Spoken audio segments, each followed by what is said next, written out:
जीत के खातिर बस जुनून चाहिए, जीत के खातिर बस जुनून चाहिए, जिसमें है उबाल ऐसा व्यक्तित्व चाहिए, जिसमें है उबाल ऐसा व्यक्तित्व चाहिए।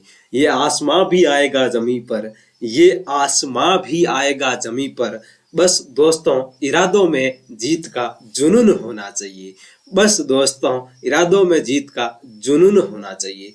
जी हाँ प्यारे दोस्तों, एक बार फिर से आप सभी प्यारे nursing job update YouTube family का स्वागत है हमारे इस यूट्यूब चैनल पे।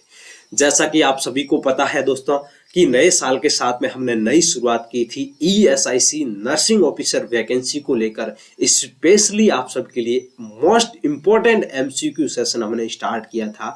उसी MCQ सेशन को हम आज आगे की ओर कैरी ऑन करने वाले हैं। तो सब लोग दोस्तों बहुत अच्छा सबका रेस्पॉन्स आ रहा था कि सर आपने बहुत अच्छे MCQ तैयार किए हमारे सबके लिए। तो आप सबके लिए बहुत शानदार आज का ये सेशन रहने वाला है, तो सेशन को पूरा जरूर अटेंड करें दोस्तों।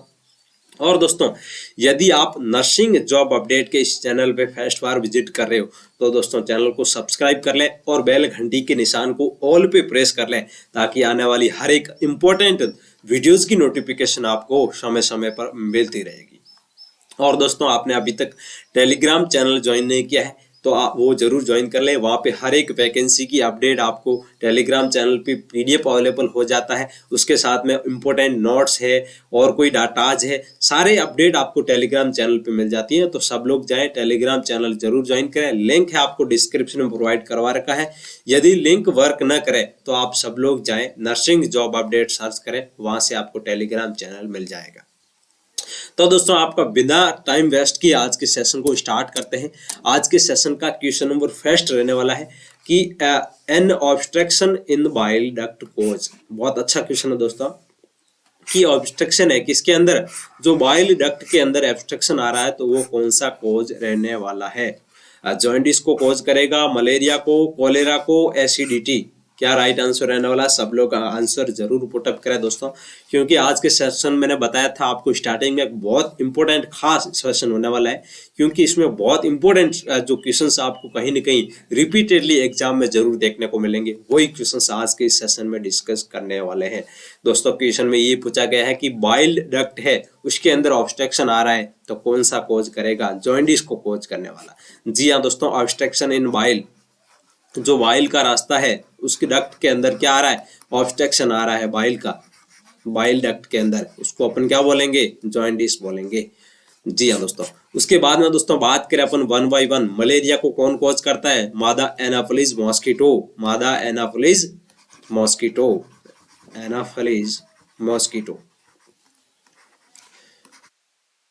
मॉस्किटो। उसके बाद में दोस्तों कोलेरा की बात करें तो कोलेरा को कौन कॉज करता है, विब्रियो कोलेरा। जी हाँ, विब्रियो कोलेरा। इस टाइप के क्वेश्चंस आपको पॉजिटिव एजेंट से रिलेटेड हर एक एग्जाम में कहीं ना कहीं जरूर देखने को मिलेंगे। चलिए गाइस नेक्स्ट क्वेश्चंस की ओर मूव करते हैं। आज के क्वेश्चन का क्वेश्चन नंबर 2 रहने वाला आज के सेशन का। बहुत अच्छा क्वेश्चन है दोस्तों, आप सब लोग अच्छे से पहले क्वेश्चन को रीड करें, देन आंसर पुटअप कीजिएगा। क्वेश्चन में ये पूछा गया है कि diarrhoea take out too much water and minerals which cause. बहुत अच्छा क्वेश्चन है दोस्तों कि डायरिया के थ्रू क्या हो रहा है, आपका वाटर लॉस हो रहा है, उसके बाद में मिनरल लॉस हो रहा है, तो उस कंडीशन को आप क्या बोलोगे। बहुत अच्छा क्वेश्चन है दोस्तों, वाटर एंड मिनरल दोनों लॉस हो रहे हैं डायरिया के थ्रू, तो क्या कोज होने वाला है। बात करें ऑप्शन की, lack of energy, dryness, hunger या फिर डिहाइड्रेशन। तो प्यारे दोस्तों जब आपको डायरिया होगा तो डायरिया के थ्रू वाटर लॉस हो रहा है, मिनरल लॉस हो रहे हैं, बहुत सारे न्यूट्रिएंट्स है वो लॉस हो रहे हैं, तो उस कंडीशन में आपका डिहाइड्रेशन की कंडीशन देखने को मिलेगी। तो ऑप्शन नंबर डी आपका यहाँ राइट आंसर रहने वाला है। डायरिया की वजह से डिहाइड्रेशन देखने को मिलेगा। ऑप्शन नंबर डी आपका यहाँ राइट आंसर रहने वाला है। उसके बाद में दोस्तों नेक्स्ट क्वेश्चन की ओर मूव करते हैं। क्वेश्चन नंबर 3 रहने वाला आज का इस सेशन का, which of the following test is used to diagnose ulcer. दोस्तों बहुत अच्छा क्वेश्चन है कि अल्सर को डायग्नोज करना है तो उसके लिए कौन सा टेस्ट है वो आप यूज करोगे। बहुत अच्छा क्वेश्चन है दोस्तों। ऑप्शन की बात करें, ECD that means endoscopy, endoscopy करोगे, या फिर बेरियम स्वेलो करोगे या फिर सीटी स्कैन या फिर एक्सरे? क्या राइट आंसर रहने वाला है दोस्तों? तो बात करें अपन अल्सर के अंदर जो most common diagnostic test use किया जाता है वो है आपका एंडोस्कोपी। ऑप्शन नंबर ए आपका यहाँ राइट आंसर रहने वाला है। उसके बाद में दोस्तों नेक्स्ट क्वेश्चन की ओर मूव करते हैं। बहुत शानदार सेशन रहने वाला है आज के सेशन का।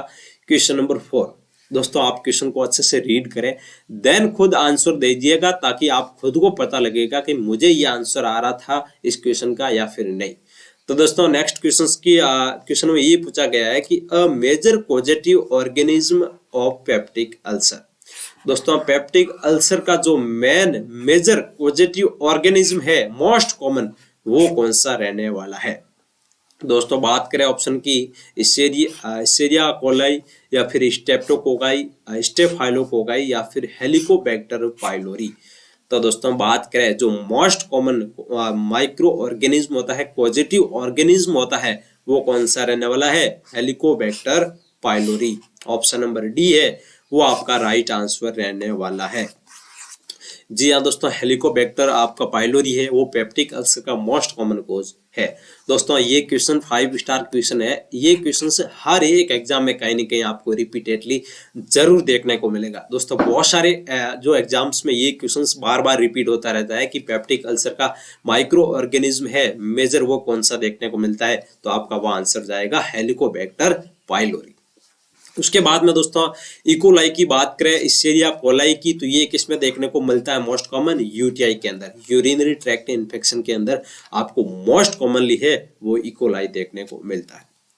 उसके बाद में दोस्तों नेक्स्ट क्वेश्चन की ओर मूव करते हैं। वो शानदार क्वेश्चन है एक बार फिर से, डिस्फेजिया मीन्स। दोस्तों इस टाइप की इजी भी क्वेश्चंस आपको कहीं ना कहीं एग्जाम में जरूर देखने को मिलेंगे। टफ क्वेश्चंस भी आते हैं, इजी क्वेश्चंस भी आते हैं, मीडियम क्वेश्चंस भी आते हैं। दोस्तों क्वेश्चन का हमेशा क्या पैटर्न रहता है मैं आपको बता देता हूं कि 50% क्वेश्चंस तो आपके ऐसे आते हैं जो बिल्कुल क्या होता है, इनका लेवल बिल्कुल भी इजी होता है। जी हाँ, इनमें से जो 50% क्वेश्चन है इसमें से 80 to 90% पीपल्स है इन क्वेश्चंस को राइट करते ही करते हैं। उसके बाद में दोस्तों 30% क्वेश्चंस ऐसे आते हैं जो मीडियम लेवल के होते हैं। जी हाँ, मीडियम लेवल। इसमें क्या होता है, बहुत सारे लोग नहीं कर पाते और काफी लोग इस क्वेश्चंस को भी कर लेते हैं। उसके बाद में दोस्तों बात करें 20% क्वेश्चंस ऐसे आते हैं जो हर कोई नहीं कर पाता है। जी हाँ, वही स्टूडेंट कर पाता है जो सिलेक्शन के लायक है। जी हाँ, जो हैशटैग रैंक निकालने की जो उसकी हैसियत है वही क्वेश्चंस कर पाते हैं। तो ये हाई लेवल के क्वेश्चंस आते हैं।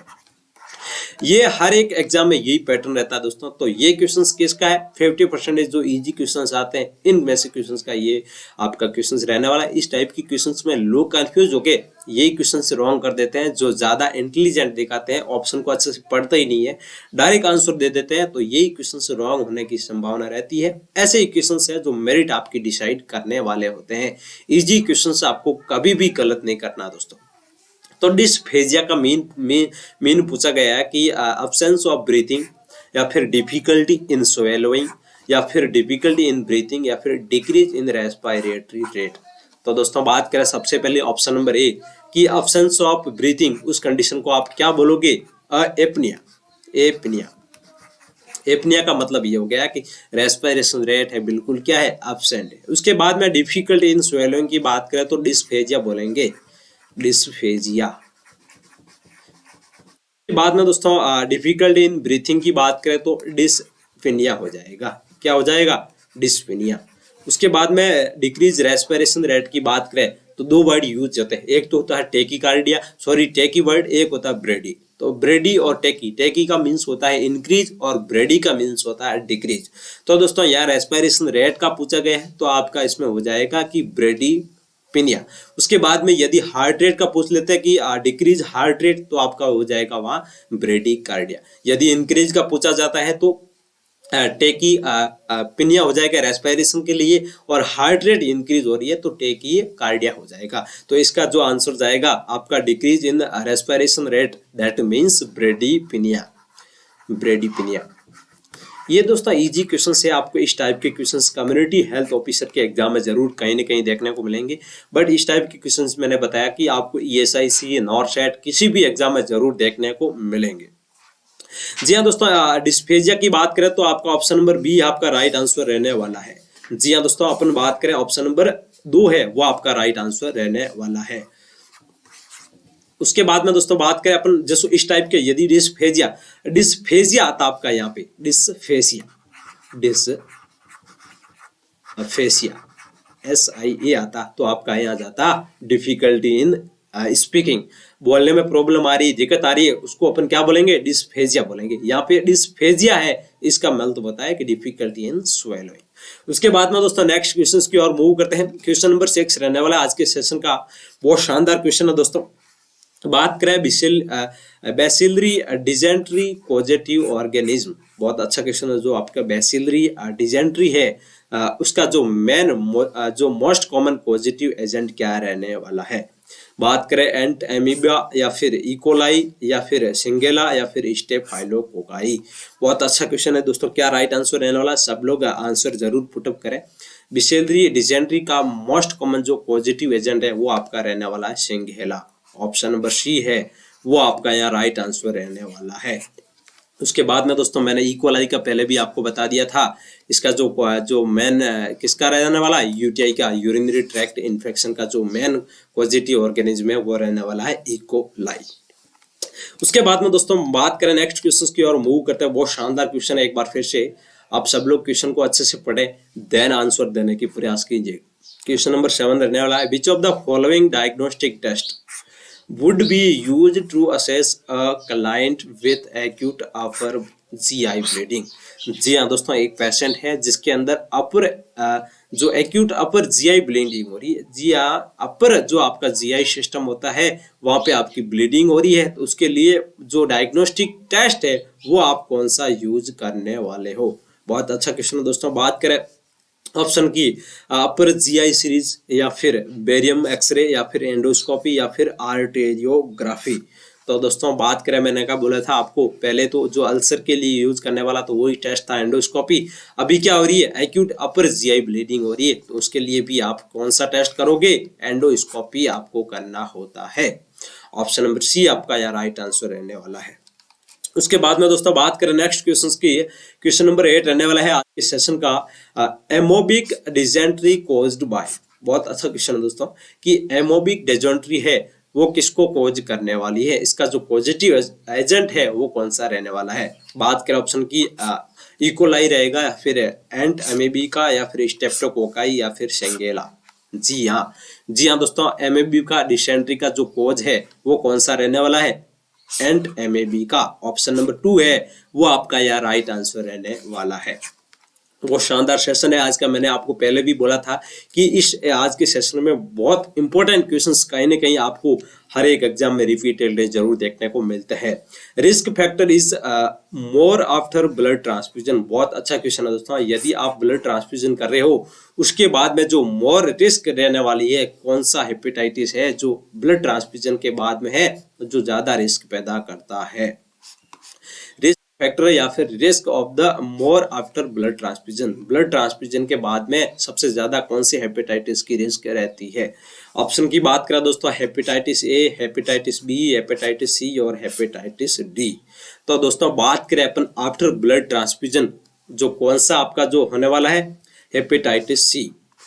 जी हाँ, यदि आपको ड्यूरिंग पूछा जाता है तो हेपेटाइटिस बी आपका राइट आंसर जाता, लेकिन यहाँ पे आपको क्वेश्चन में पूछा गया है कि आपको जो आफ्टर या फिर ब्लड ट्रांसफ्यूजन के बाद में कौन सा जो हेपेटाइटिस होने की संभावना है, तो हेपेटाइटिस सी है वो आपका ज्यादा रिस्क होती है। यदि आपको ड्यूरिंग पूछा जाता तभी आपका आंसर जाता हेपेटाइटिस बी। उसके बाद में दोस्तों हेपेटाइटिस का मतलब बात करें तो अपन तो इन्फ्लामेशन या infection of the liver is known as hepatitis. उसके बाद में दोस्तों हेपेटाइटिस के कौन कौन से टाइप हैं उसके बात कर लेते हैं कि इस टाइप को कौन कॉज करता है। जी हाँ, hepatitis A, B, C, D और ई, ये आपके मेनली आपके क्या है टाइप रहने वाले हैं हेपेटाइटिस के। तो दोस्तों अपन बात करें कि कौन सा हेपेटाइटिस कौन कॉज करता है, इसका जो जी हाँ, हेपेटाइटिस ए और ई फीको ओरल रूट से फैलता है, फीको ओरल रूट से या फिर कंटामिनेटेड फूड वाटर से फैलने वाले जो हेपेटाइटिस है वो कौन से हैं, हेपेटाइटिस ए और हेपेटाइटिस ई। उसके बाद में जो हेपेटाइटिस आपका बी है, सी है और डी, बी और सी और डी, ये तीनों हेपेटाइटिस कौन कॉज करता है। जी हाँ, ब्लड के थ्रू फैलता है या फिर सेक्सुअल इंटरकॉर्स की वजह से, मेनली बात करें तो मोस्ट कॉमन बात करें तो ब्लड की वजह से फैलने वाले हेपेटाइटिस कौन से है? हेपेटाइटिस बी, सी और डी।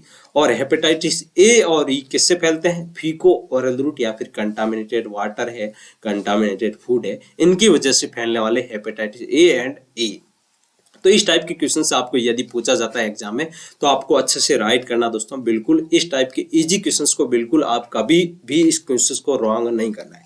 उसके बाद में दोस्तों 10 नंबर क्वेश्चंस की बात करें अपन, नेक्स्ट क्वेश्चन बहुत इंपॉर्टेंट क्वेश्चन है दोस्तों। जी हाँ, हेमेटोएमेसिस इज हेमेटोएमेसिस का मतलब क्या होता है दोस्तों? ऑप्शन की बात करें, blood in vomitus, blood in sputum, fresh blood in stool या फिर ओकल्ट ब्लड इन स्टूल।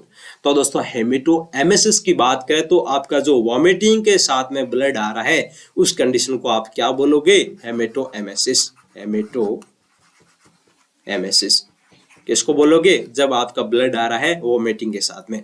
उसके बाद में टर्मिनोलॉजी यदि आ जाती है कि ब्लड इन स्पुटम, स्पुटम के साथ में ब्लड आता है, उसको क्या टर्मिनोलॉजी बोलोगे? तो हेमेटोटाइसिस, हेमेप्टोसिस।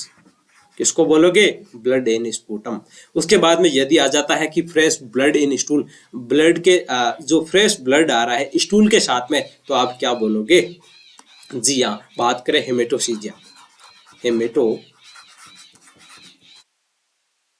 हेमेटोसीजिया का मतलब ये होता है कि फ्रेश ब्लड आपका क्या स्टूल के साथ में आना इज नॉन एज द हेमेटोसीजिया। उसके बाद में ये एक और है कि ऑकल्ट ब्लड आप किसमें देखने को मिलता है? ये भी क्या है? स्टूल के साथ में ब्लड आ रहा है, बट मेनली बात करें ये आपका कोलोन कैंसर के अंदर देखने को मिलता है। कोलोन कैंसर के अंदर कौन सा ब्लड देखने को मिलता है? ओकल्ट कलर आपका मोस्ट कॉमनली देखा जाए तो कोलोन कैंसर होता है, जो आपके इंटेस्टाइन के अंदर कैंसर होता है, उन कैंसर्स में आपको ओकल्ट ब्लड देखने को मिलता है स्टूल के साथ में। उसके बाद में दोस्तों नेक्स्ट क्वेश्चन की ओर मूव करते हैं। आपका क्वेश्चन नंबर रहने वाला है आज के सेशन का 11 नंबर क्वेश्चन। जी हाँ, डायरेक्ट सीरम बिलिरुबिन रेंज। दोस्तों आपका सीरम बिलिरुबिन होता है, उसका जो नॉर्मल लेवल होता है वो कितना रहने वाला है? दोस्तों बात करें ऑप्शन की, ऑप्शन नंबर ए आपका 0.1 to 0.4 mg या फिर 0.2 to 0.8 mg पर DL, या ऑप्शन नंबर 3 0.3 to 1.6 mg पर DL, या फिर 0.4 to 0.5 mg पर DL। तो दोस्तों अपन बात करें नॉर्मली जो आपका सीरम बिलिरुबिन लेवल होता है वो कितना होता है? 0.1 से लेके 0.4 mg पर DL। ये क्या है? आपका नॉर्मल सीरम बिलिरुबिन लेवल होता है। यदि इससे ज्यादा हो जाता है तो टॉक्सिसिटी आपको देखने को मिलेगी बिलिरुबिन की।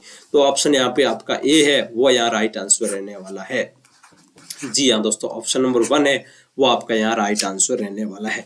उसके बाद में दोस्तों नेक्स्ट क्वेश्चन की ओर मूव करते हैं। आज के सेशन का बहुत शानदार क्वेश्चन है, एक बार फिर से, कोजेज ऑफ द गैस्ट्राइटिस। बहुत अच्छा क्वेश्चन है दोस्तों। गैस्ट्राइटिस को कोज करेगा वो कौन सा बैक्टीरिया रहने वाला है? पहले बात करें अपन गैस्ट्राइटिस का मतलब क्या होता है कि इन्फ्लामेशन या infection of the gastric system. Inflammation और infection of stomach is known as the gastritis.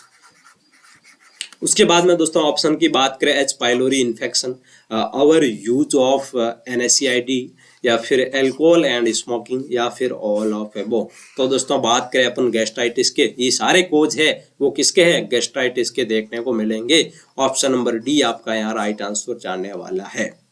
दोस्तों एच पाइलोरी होता है आपका इन्फेक्शन या हेलिकोबैक्टर, जो मैंने आपको पहले भी बताया था जी। पेप्टिक अल्सर में कौन सा आपको देखने को मिला था? हेलिकोबैक्टर पाइलोरी है जो मोस्ट कॉमन इसका क्या पॉजिटिव ऑर्गेनिज्म था। तो उसके बाद में दोस्तों बात करें NSAID, यदि आप ओवर डोज यूज कर रहे हो किसकी? NSAID की, तो भी आपको गैस्ट्रिक से रिलेटेड प्रॉब्लम जरूर देखने को मिलेगी। उसके बाद में अल्कोहल है, स्मोकिंग है, ये तो फैक्टर रहते ही रहते हैं किसके? गैस्ट्राइटिस के। तो ऑल ऑफ एबो आपका यहाँ राइट आंसर जाने वाला है। दोस्तों आज के इस सेशन में अपने इतने क्वेश्चन डिस्कस करेंगे। मैंने आपसे वादा किया था कि आपका अच्छा रेस्पॉन्स आएगा तो आपको ESIC नर्सिंग ऑफिसर के MCQ सेशन है वो लगातार आपको मिलते रहेंगे। तो आप सभी का बहुत शानदार रेस्पॉन्स आ रहा था, तो आपके लिए बहुत कैरी ऑन की हमने ये टेस्ट सीरीज।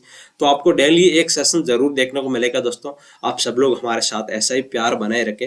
और आप चैनल पे नए हो दोस्तों, सब्सक्राइब नहीं किया तो चैनल को सब्सक्राइब कर लें। और दोस्तों टेलीग्राम चैनल को आप ज्वाइन करना नहीं भूलें, क्योंकि वहाँ पे हर एक वैकेंसी से रिलेटेड आपको पीडीएफ अवेलेबल हो जाती है, नोट्स अवेलेबल हो जाते हैं, और भी कोई रिसेंटली डाटाज है जो अपडेट होते रहते हैं वो हम टेलीग्राम चैनल पे डायरेक्ट आपको डाल देते हैं, क्योंकि हर एक चीज़ का वीडियो बनाना पॉसिबल नहीं होता है। तो वहाँ पे हम टेलीग्राम चैनल पे आपको डायरेक्टली अवेलेबल करवा देते हैं। तो सब लोग जाएं टेलीग्राम चैनल ज्वाइन करें। नर्सिंग जॉब अपडेट सर्च करके भी ज्वाइन कर सकते हो, या फिर लिंक है आपको डिस्क्रिप्शन में दे रहा हूँ, वहाँ से जाके आप ज्वाइन कर सकते हो। यदि जिसके पास टेलीग्राम नहीं है वो व्हाट्सएप ग्रुप ज्वाइन कर ले, उसका भी लिंक है वो दे रखा है दोस्तों, आप सब लोग जरूर जाएं ज्वाइन करें।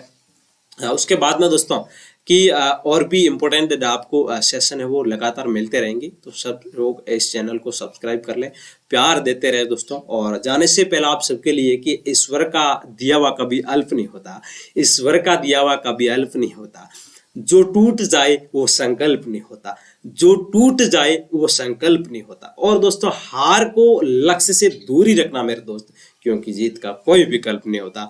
और हम पैदा हुए हैं जीतने के लिए, संकल्प सिर्फ एक है, जब तक तोड़ेंगे नहीं तब तक छोड़ेंगे नहीं। जी हाँ दोस्तों, मिलते हैं और नेक्स्ट न्यू धमाकेदार सेशन के साथ। तब तक आप सब लोग स्वस्थ रहें, मस्त रहें, ऑलवेज कीप